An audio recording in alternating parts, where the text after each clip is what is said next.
just as a human being. My name is Misty Spencer, and I am so excited to be here. Actually, just hearing that song before I came up, You Got Me. I'm highly emotional, and I'm so honored that I get to share this day with you guys. I am a certified life and meditation coach. I also received my BS in psychology right here at UCF. I also got my certification in alternative medicine here as well.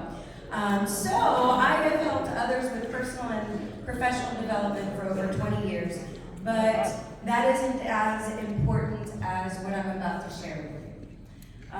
When I was 16 years old, and I must tell you, this is the first time I've told this story on stage. I've held it inside of me for over 30 years, and I just started talking about it. When I was 16, almost 17, I was hit by a truck, a very large truck on my bicycle. And the gentleman was at a standstill, and I crossed in front of him on my bike, and he hit me. And he didn't know that he hit me, and he drug me 20 feet underneath the truck.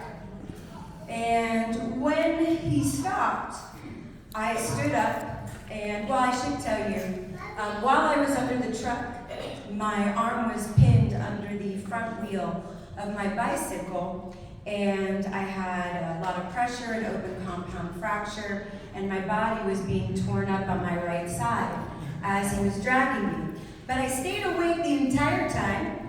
I had all of my faculties, and I made sure that the other parts of my body were not getting injured. I had to save my own life. And when I got up from under the truck, I stood up and I started yelling at the man who hit me. And then all of the people that had stopped their cars to see that there was this little 16-year-old girl pinned under a truck and stood up, they started talking to me, and I yelled at them.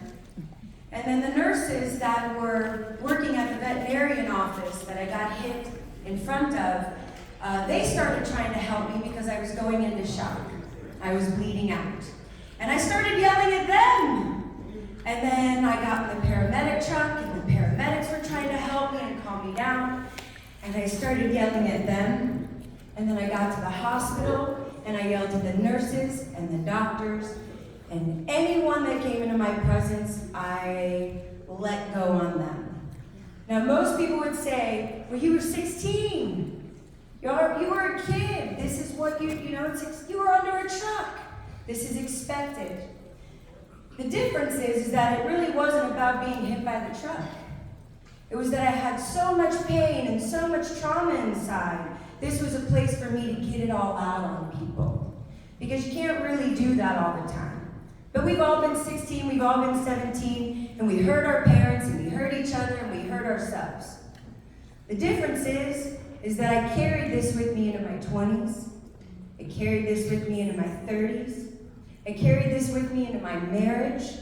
I carried this with me into raising my own children. I have an almost 19-year-old and almost 24-year-old.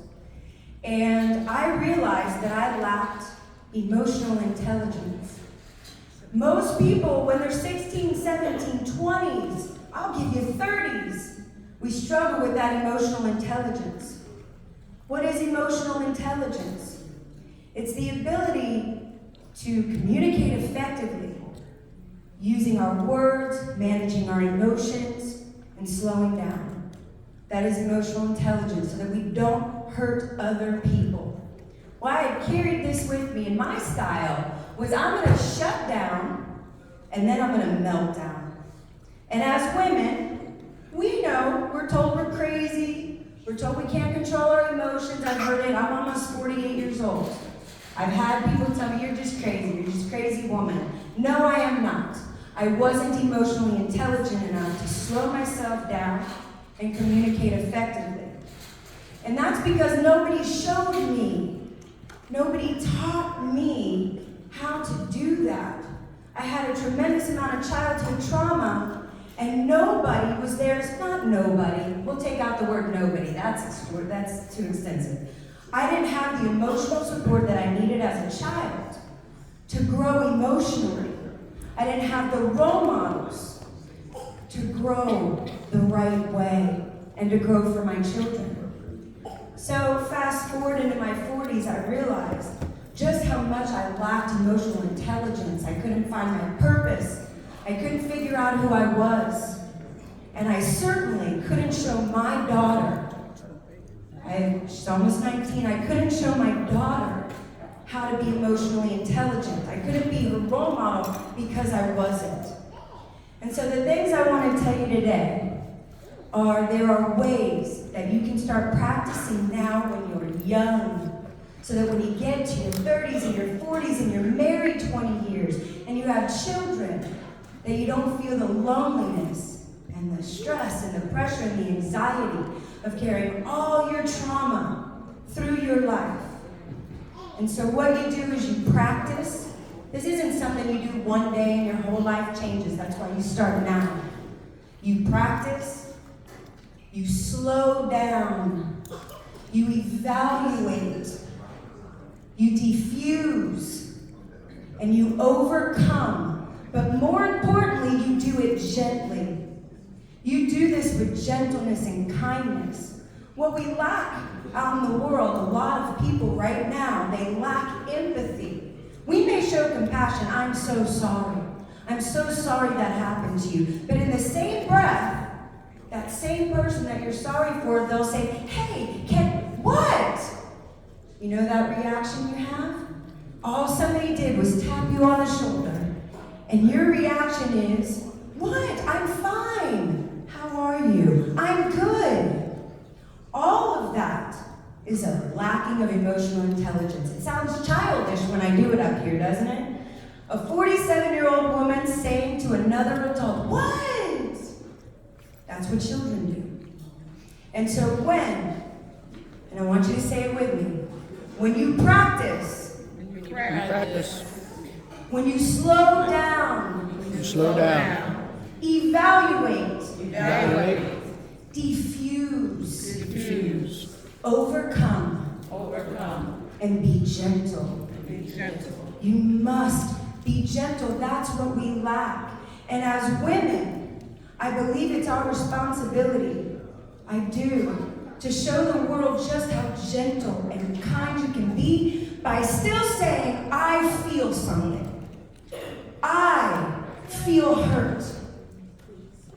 Not you're hurting me. You're offending me. You did this to me. There's no room for that. I feel.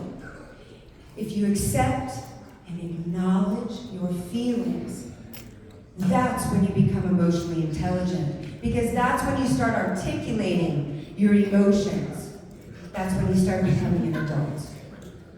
And you can still play like a child. So one more time, everybody, say it with me. This is emotional intelligence. You're going to practice. You got to slow down. You have to evaluate. Diffuse. Overcome. And be gentle. Yes, that's something I want you guys to practice. I know that when you have a lot of people up here telling you what it's like to be older and what it's like to be on this side of life, and you're in college and all of that stuff, I know how hard it is to still be in college. I know this isn't easy.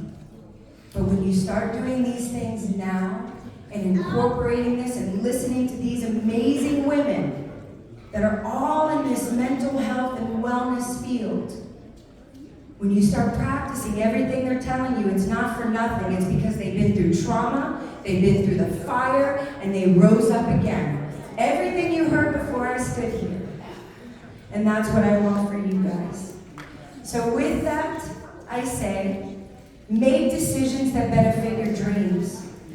And I mean that with everything inside of me. I wish somebody told me that when I was 20. Yes, you can do things to make money. I've made money. And I've been broke. And I still had to stand by myself. I still had to work through it myself.